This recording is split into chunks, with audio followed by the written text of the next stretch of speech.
O mercado do livro, Glaucio, ele é um mercado muito grande, né? E você, enquanto, né, profissional e uma pessoa que participou da Câmara do Mercado do Livro, quem faz parte desse mercado hoje, né? Quais são as áreas que estão nessa parte para o nosso ouvinte, para quem está nos assistindo, para eu entender, para chegar um livro na minha mão, por onde ele passou, né? Como é que é esse processo hoje? Acho importantíssima essa pergunta. Eu acho uma importância que todos até deveriam e gostariam de saber, né? Porque quando você chega numa livraria e já vê o livro pronto, o que tem ali por trás? Muitas mãos, né? Então, até chegar o livreiro ali, são autores, editores, distribuidores, toda uma cadeia do livro para o livro chegar até a livraria, né? E dali direto para o consumidor. Esse mercado é um mercado que movimenta muito a economia, né? A gente sabe aí pela última pesquisa de retratos da leitura do Brasil, movimenta um mercado de mais de 5 bilhões. Então, sendo mais ou menos 3 milhões para o mercado e, claro, tirando 1,5 milhão mais ou menos para o governo, né? Programas de governo. Então, é muito importante essa importância do livro na economia. Né? Comprar o livro não é só para eu ler, né? Não é. Tem também tudo que está por trás, né? Como você está falando. Continua, por favor. Então, falando, né, dessa economia do livro mesmo, ali, quando você compra um livro, você está privilegiando o autor, claro, né? Está tendo todo o acesso ao conteúdo que você escolheu, né, para aprender, para conhecer. Além disso, você está fomentando toda a cadeia, que é os ilustradores, por exemplo, no caso do livro infantil, né?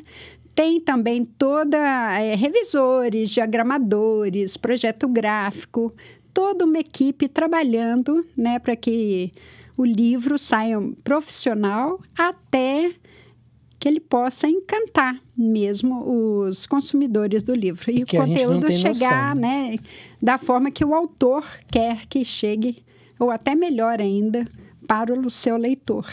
Então vem uma cadeia de profissionais que a gente não tem a menor ideia que estão aí por trás, né? Não tem a menor ideia, né? Então, as próprias livrarias, né, fazem parte da cadeia, né, também, os distribuidores, fora toda a equipe, né, de produção do livro.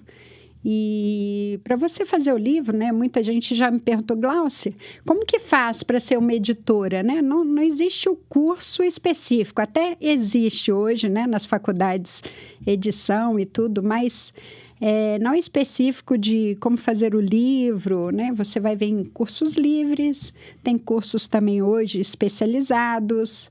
Então, qualquer pessoa, né, de qualquer profissão, jornalista também, que se interesse, pode aprender.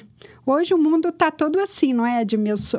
A internet tem ajudado bastante, né? Todas as informações. E, claro, quanto mais você quer ser melhor, mais profissional, mais estudo, né? Você tem que ter. Então, é ir atrás mesmo, mas quem tem o interesse, eu acho que vale a pena conhecer. Mas com certeza o primeiro passo é ser um leitor, e se é para trabalhar como editora, é ser um leitor voraz, né? Nossa, isso é básico, né? Tem que ser um leitor, né? Porque você tem que gostar, né, de ler. Vão chegar muitos textos de vários autores, né? E como que você vai fazer essa seleção, né? Vai ajudar, porque o seu propósito nesse momento de seleção dos textos é ajudar o autor, né? O que ele pode melhorar, né? O texto dele, quais os mercados que ele pode conseguir, se ele está atingindo o público que ele pensou que ia atingir. Então, esse é todo o trabalho, né, da editora também. Precisa gostar de ler. Mesmo para ser um vendedor em livraria, né? Como você vai indicar? Quanto mais você souber, quanto mais conhecimento, mais fácil fica para você, né? Desempenhar o seu papel, as suas funções, o seu trabalho. Assim como no mercado, né, dos modelos de uma forma geral, você é uma olheira no mundo literário, né? Tem um critério, alguns critérios? Qual é o processo para você identificar que tem ali alguma coisa interessante naquele autor, naquela autora? Qual é esse primeiro caminho para você que está na área e também, né, é editora? Olha, Eu acho que também, assim, tem editores e editores, né? No meu caso, eu tenho uma linha editorial infantil, então eu preciso olhar um texto infantil. Às vezes, as pessoas chegam com textos, né, um pouco perdidas e acham que editoras... Uma dica, né, para conseguir, né, uma editora é procurar uma editora que publique o seu tipo de texto. Por exemplo, quem publica adulto, poesias, não vai para uma editora de infantil, né? Tem editoras especializadas, mais capacitadas para poesia, para adulto. O didático, a mesma coisa. No caso, então, a primeira coisa que eu olho é isso, né? Se o texto está de acordo com a nossa linha editorial. E também conta muito essa conversa com o autor de o que ele quer, né? Não é só publicar o livro. Para a gente interessa muito o propósito de transformar a vida das pessoas, dos leitores, sabe? Mesmo das crianças, né? Principalmente das crianças, eu acho que passar valores, né? Bacanas para que elas possam ler e sair transformadas. E assim também compartilhar com os pais, né? Na escola. Isso é importante também, esses valores. Aproveitando essa preocupação, no caso, né, que você citou aí, qual é hoje, em termos de temas, né? Quais são os temas que estão aí hoje entre os escritores infantis ou que estão sendo mais demandados pelo público infantil para a leitura? Olha, eles estão gostando muito de literatura fantástica, e principalmente, né, os adolescentes, pré-adolescentes de 11 anos, 12 anos também. Já os pequenininhos são mais livros ilustrados, que a gente chama de picture books, com muita ilustração, pouco texto, né? Então, é dividido por faixa etária, né? Nós publicamos livros para os menorzinhos, né? Até 7 anos, mais ou menos, e também um pouco até 12 anos. Mas o infantil é 12, é isso? O infantil vai até 12? Vocês que são mais especializados na área, até onde que eu falo que é infantil e depois o que é infanto-juvenil? Isso até depende de cada leitor. Mas para a editora, né, o critério dela e a faixa que ela trabalha, sim, é de 0 a 12 anos. A partir de 12 é o quê? Como é que eu já classifico? Eu falo juvenil? Juvenil, infantil e juvenil. Tá. E aí você estava falando, então, dos temas que estão pipocando mais aí. O que a criançada está buscando aí? Quando você fala literatura fantástica, me dá aí 1 ou 2 exemplos aí de livros, enfim, para que a gente possa entender melhor quem está nos ouvindo, quem está nos assistindo. Olha, tem uma dica até muito bacana, muito legal, que é o Marcos Mota, um escritor.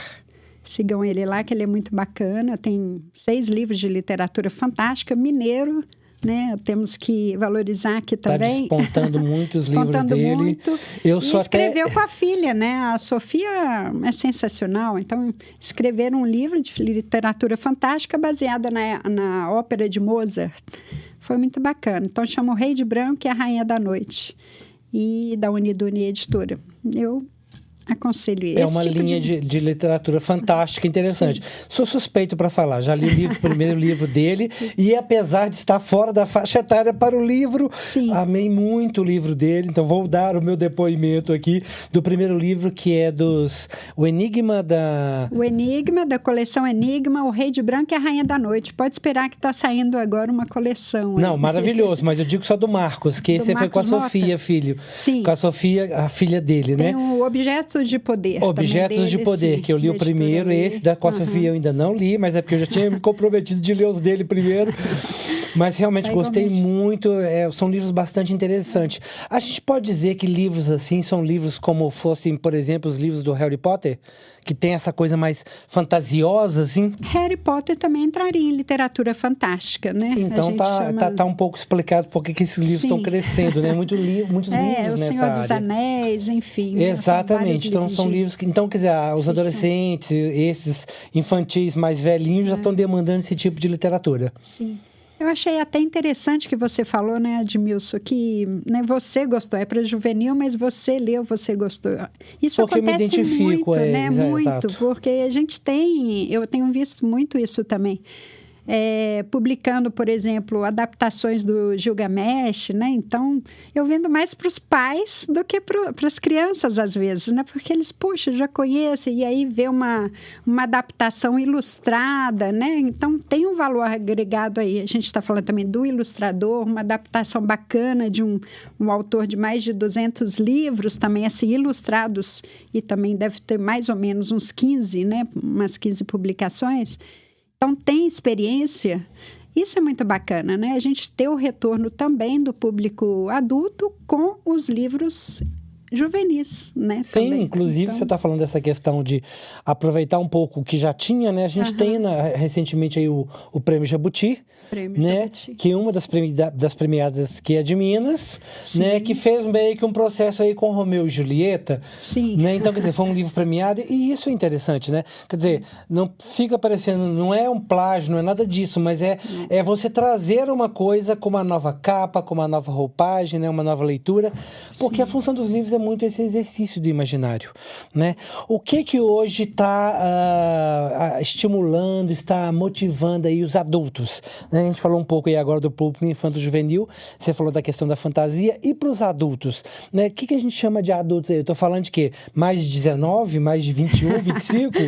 Bom, às vezes até tem jovens, né, que já têm uma maturidade, né, muito grande, que já são leitores fluentes, né, lendo Quanto mais ele vem de pequeno, né, mais claro. Ele vai consumindo essa leitura. Ele vai consumindo, né, eu conheço, né, e lê todos os clássicos, né, mesmo, né. Então, eu acho que hoje, né, é muito momento, né, momento da pessoa, eu acho que escolha, né, também de cada um.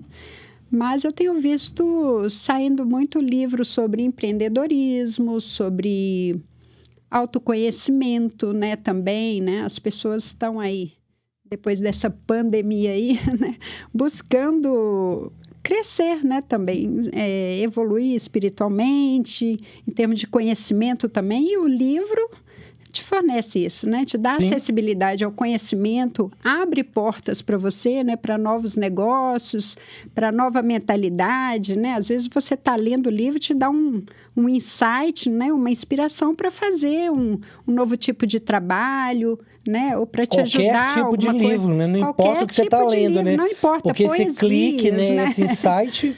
Olha que bacana também ler poesias. Eu sou uma admiradora, também gosto muito de poesias também. E eu acho que ajuda muito isso, né?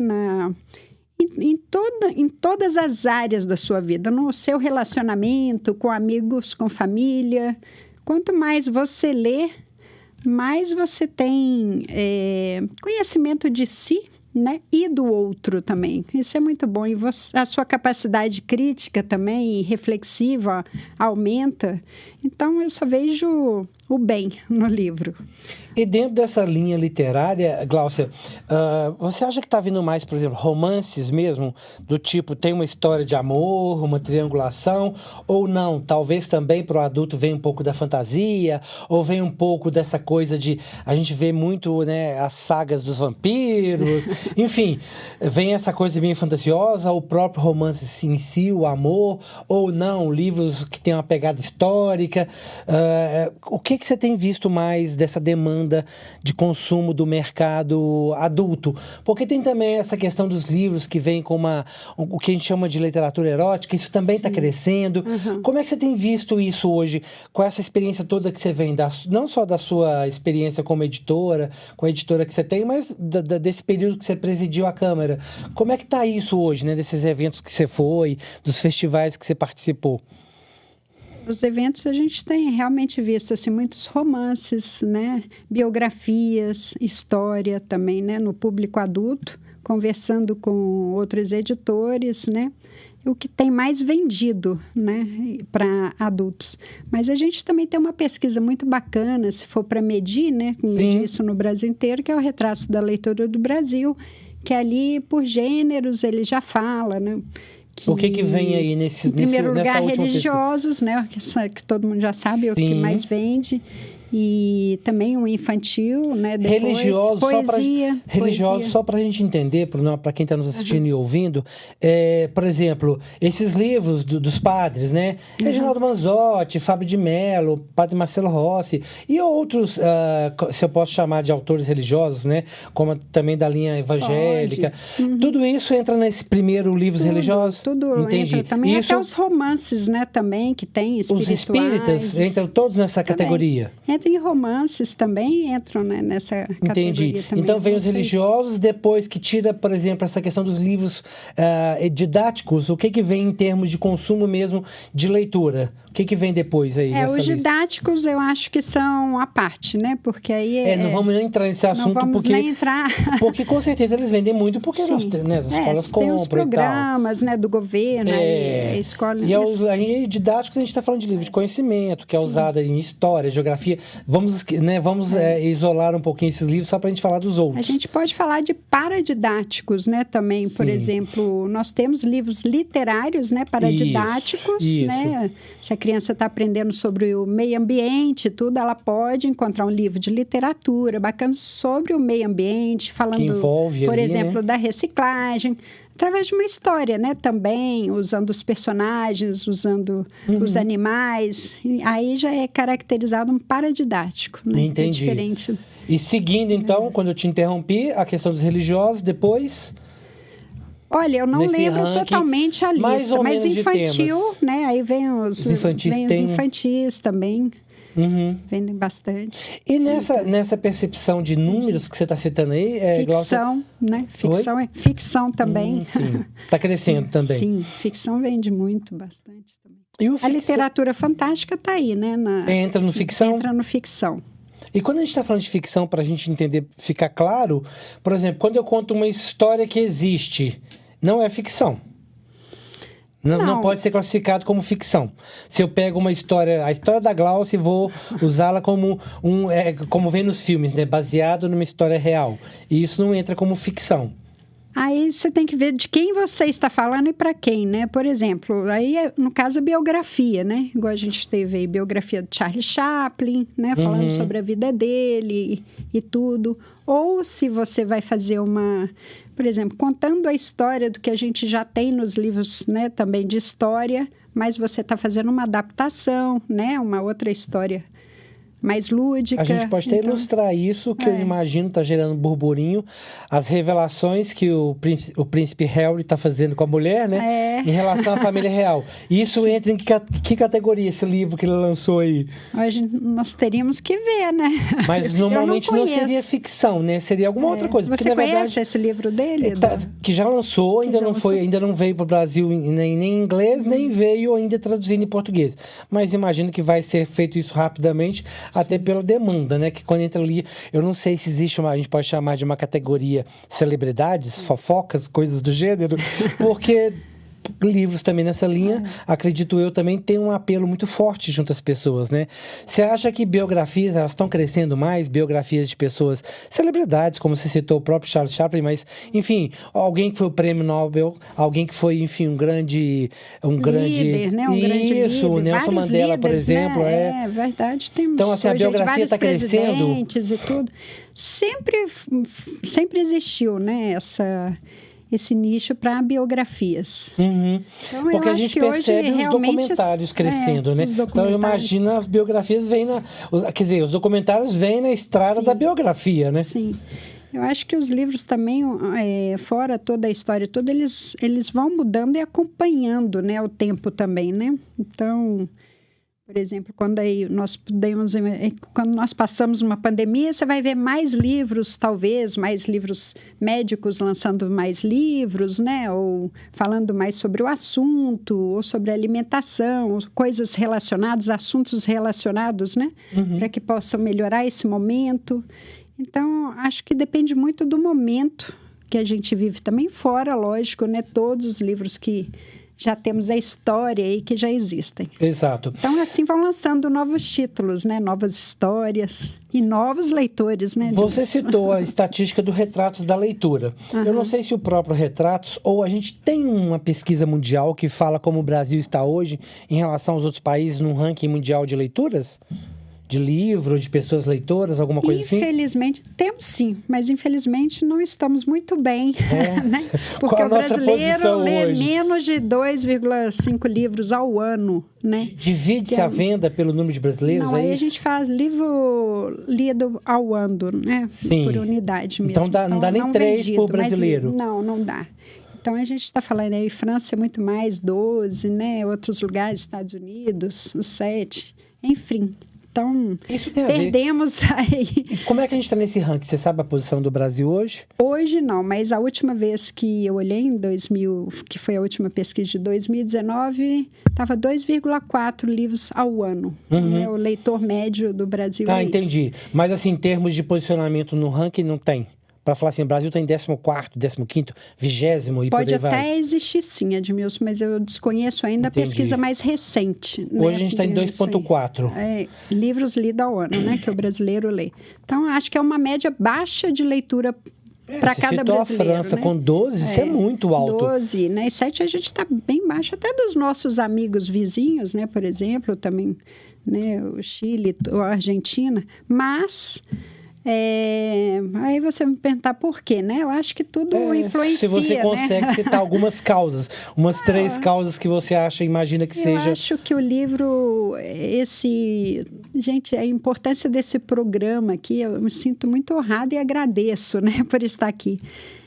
Eu acho que é uma forma de contribuir, né, para ver essa importância da leitura e para aumentar o número de leitores.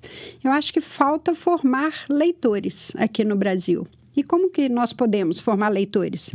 Com eventos, né, literários, oferecendo o máximo possível, com apoio também dos líderes, né, do governo. Por exemplo, tivemos aí a Bienal Mineira do Livro, que movimentou, né, falando aqui de Minas, né, nós tivemos todo o apoio da Secretaria do Estado, tivemos da Secretaria também do município. Isso influencia também, né, porque a gente poder fazer... chegar melhor, né? Mais livros, mais diversidade, uma bibliodiversidade para os leitores, né? E isso você vai fomentando, né? A leitura, formando mais leitores. Estando presente também nas escolas, né? Em clubes de leitura, fazendo clubes de assinatura, de livro, enfim.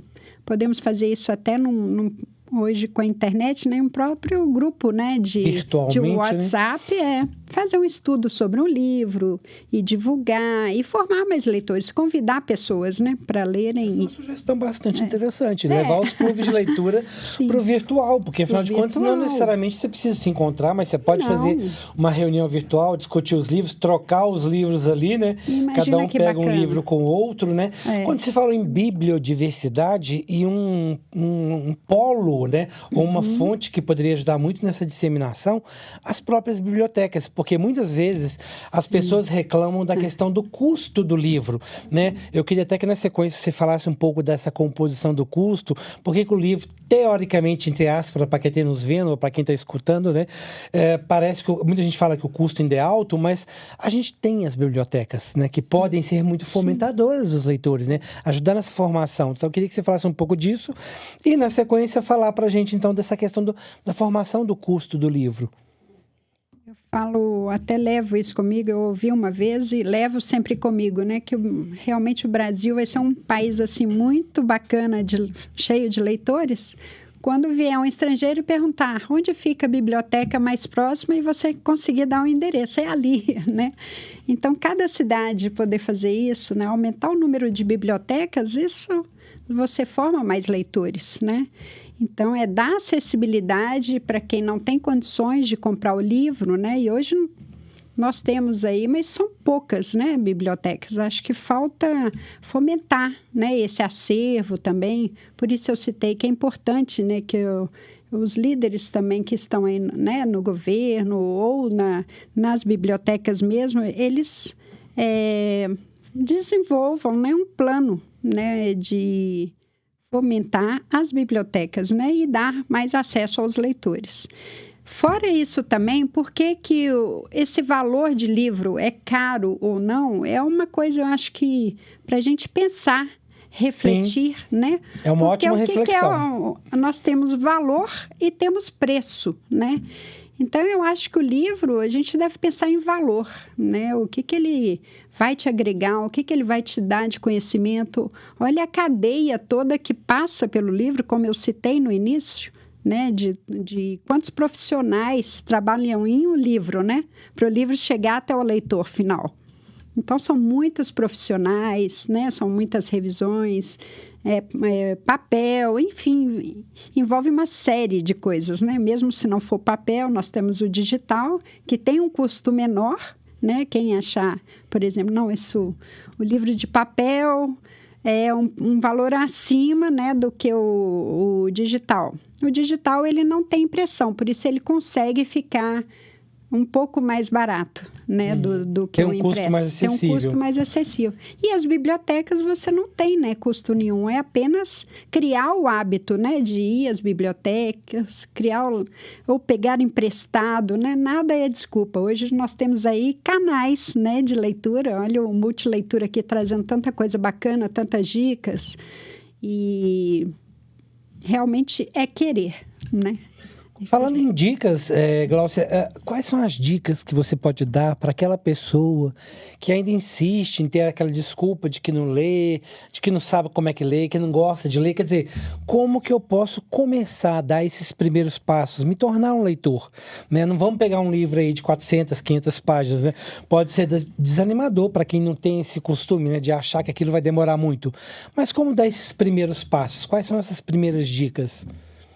Olha, a primeira dica, eu acho, a família, né, os pais, para as crianças, por exemplo, os próprios pais criarem um hábito dentro de casa, né, da leitura. Então, oferecer livros, claro que a escolha é sempre do pai, mas levar as crianças aos eventos, às feiras literárias, eles terem um contato, né, com o livro, com o que está acontecendo, com as apresentações, e daí despertar a curiosidade, né, delas para depois ler. Primeiro eles abrem, né, depois é que começa esse interesse para ler, né? Então, falando da criança, eu daria essa dica, né? Quanto mais contato com o livro, com os eventos, né, com contações de história, enfim, coloque a criança em contato com isso, já começando em casa. Uhum. E para os adultos, né, que não gostam de ler muito. Ainda não gostam, porque ainda não encontraram, né, um livro. Eu acho que tudo é escolha, né? Eu acho que tem que ver o que ele gosta, mesmo se for, né, futebol. Começa, né, ver a história de um jogador, alguma coisa que uma biografia, o que ele sente, né, interesse, né? Eu gostaria de conhecer mais isso. Começa, né? Leia 15 minutos por dia. Né? 15 minutos por dia, a gente pode ser assim, tomando um café, marca um capítulo. 15 minutos por dia. Você cria esse hábito, né, durante um mês, por exemplo, pronto, você já vai formando, né, o seu hábito de leitura, depois você vai escolhendo mais livros, vai refinando, né, o que você gosta mais, vai refinando as suas escolhas. E, com o passar do tempo, eu tenho certeza que você vai ser um leitor voraz. Começando um bibliotecário pode ajudar muito nesse processo, né, Gláucia? Muito, muito. Se você não consegue, né, em casa sozinho, também um bibliotecário, você pode ir até uma biblioteca, né, conversar com ele também vai te dar ótimas dicas, com certeza, né, que está ali dentro. E o ambiente também influencia, né? Porque ele tem isso na formação dele. Sim. E também, muito provavelmente, ele no bate-papo com você vai tentar entender um pouco do seu perfil, né? Sim. E ele tem ali centenas de livros, milhares de livros que ele pode te indicar, né? Vários diferentes, para que você possa perceber, talvez, se identificar com alguma linha, né? Literatura, romance, autoconhecimento, enfim, podem ser até livros técnicos, por que não, né? Que você pode se identificar, não tem nada que é proibido ou que não é Não. permitido, Não. né? Porque as pessoas acham que literatura erótica ou não sei o quê. Isso não tem nada de, né, de proibido ou de pejorativo nisso. Muito pelo contrário, né? Por exemplo, o próprio filme aí, Os 50 Tons de Cinza trouxe isso para o mercado, né? Coisas que as pessoas, novas formas de se abordar assuntos, né? A gente vê muitas autoras ganhando espaço nesse mercado. Ou seja, tem pessoas interessadas em consumir esse tipo de conteúdo. Tem pessoas para todos os conteúdos, né? É por isso que nós falamos de um não leitor. Uma dica para começar a ler é realmente procurar o que ele tem interesse, né? Em conhecer mais E ele sempre vai achar, né, conteúdo. Essa bibliodiversidade é isso, né? São vários assuntos para todos os públicos, né? Então, ele vai encontrar, né, o livro e vai se tornar um leitor voraz com o hábito, né? Praticando lá 15 minutos por dia, né? E depois ele vai aumentando esse tempo, com certeza vai dar certo. Estamos entendendo aqui como nos tornar um leitor, né? Para quem ainda não é, para quem ainda não pegou o seu primeiro livro, ainda não começou a ler mais livros. Mas vamos entender então agora como que a gente pode, para quem quiser, por exemplo, começar a escrever ou se tornar um escritor, né? A pessoa está ali, tá tateando, ela acha que pode ser ou pode não ser. Quais devem ser os primeiros passos para quem quer escrever ou já escreveu alguma coisa para, enfim, publicar isso ou começar a escrever o primeiro livro? Qual que é o caminho para essa pessoa? O que ela pode fazer? Quais são as dicas? Dicas, vamos lá então. Para quem nunca escreveu, não sei por quê, porque todos nós temos capacidade, né, de escrever, desde que a gente escolha primeiro querer, eu quero e eu vou fazer, vou seguir os passos para isso. O primeiro passo é você colocar suas ideias, né, o que você quer escrever, o público que você quer atingir, sem se preocupar muito com a forma, com revisão, né, ou se o português, não, eu não sei escrever. Eu não sei escrever já é uma limitação que ele está pondo. Então, abra-se mesmo, né, para escrever. Que você escreva 3 linhas, né? 3 linhas da sua ideia. Comece ali. A sua ideia. Não precisa preocupar com forma, né? Com português ainda. Para quem você vai escrever, né? O que você quer escrever. E depois, no outro dia, você já escreve lá o primeiro parágrafo. Para quem vou escrever? O público, né? A ideia é qual? O início, meio e fim, né? O que você, mesmo que você mude mais na frente, né? O final, que isso sempre acontece às vezes. Então, o básico é isso. Toda história tem que ter início, meio e fim, né? E coloque no papel o que lhe vier à mente, porque depois você vai reler, né? E vai revisar isso. Aí você começa a organizar, né, todas as ideias até virar um texto. E não se preocupe com revisão, né? Assim, eu falo gramatical, porque uma editora pode te ajudar nisso, né? Até você levar para uma editora e ela tem os profissionais, né, qualificados para ajudar realmente a construir um livro profissional e bacana para estar no mercado. É bom deixar a história sair para fora, deixa as palavras ganharem o papel, ideias, digital ali, enfim. Sim. Põe para fora. Depois você vai vai se debruçar de novo sobre aquilo e entender o que é aquilo. Usando uma metáfora, né? Eu imagino você num carro, né, à noite, num túnel, né? O farol do carro não ilumina, né, o final do túnel. Ele vai iluminar 100 metros, depois você anda mais um pouco, ilumina mais 100, depois mais 100 e vai se abrindo, não é? Então, é mais ou menos essa metáfora, né? Você escreve um pouco, começa a colocar suas ideias e até abrir essa luz aí, esse túnel, porque você vai transformar pessoas. Então, não guarde só para você, coloque mesmo. Eu incentivo, né, que todos escrevam. Claro que nem todos vão ter sucesso, né? Não, o mundo não é. Mas para quem realmente quiser, né, assim, fazer melhor e transformar vidas, né? Às vezes eu falo não ter sucesso em viver, né, do livro só, né, ganhando livro, mas talvez tendo sucesso transformando vidas, né? Porque muitas vezes também para que você quer escrever um livro? Muitas vezes tem as pessoas que querem viver disso, então ela quer escrever para vender muito, né? Entrar no ranking dos mais vendidos, ou enfim. Mas tem aquele que quer transmitir uma história, contar a própria história como uma forma de exemplo, para que as pessoas se sensibilizem, ou alguém que tem uma doença rara e quer mostrar para as pessoas que não sabem daquilo, para que tenham conhecimento, para que a informação circule, né? Tem as pessoas que querem contar uma experiência em termos de negócio, em empreendedorismo, como você citou agora há pouco. Quer dizer, tem vários motivos para levar você a botar aquilo no papel. Sim. Mas, a partir disso, aquilo pode ganhar corpo, não só o livro, mas você também, enquanto sua visão com o que você quer com aquele processo. Porque ele pode mudar no longo do caminho, né? Você começou a escrever um livro, às vezes aquele livro pode ganhar espaço, vender.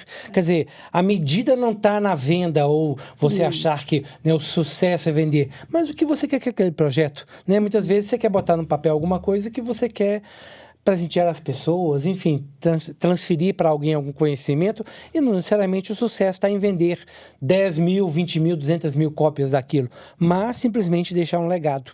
Exatamente, acho que essa é uma ótima dica que você deu, porque começaram a escrever um livro pensando, eu vou ganhar dinheiro, com isso é pura ilusão, né? Já falo aqui, é pura ilusão. Pode ser que você venda muito, pode ser que você não venda, né? Eu acho que vender muito vai ser consequência do seu bom trabalho. Então, se você fizer um bom trabalho e fizer melhor, aí sim, né? Se for nos canais certos, para isso você vai ter a ajuda dos profissionais, né? Que eu citei, dos editores, que vão trabalhar programas, as livrarias, né? Mas o primeiro propósito seu tem que ser realmente o que eu quero escrevendo isso, né? O que eu quero? Se você quer realmente, eu acredito nisso, né? Que a gente, olhando assim muitos livros, né, de sucesso, quero transformar a vida de pessoas, quero passar, né, como a Edmilson diz tão bem aqui, passar essa experiência, né, no empreendedorismo, na ciência, né, mesmo na poesia, né, você pode falar tanta coisa, né, por poesia também, ajudar uma pessoa, né, que às vezes com a poesia ela transforma o espiritual, né, dela, o sentimento dela.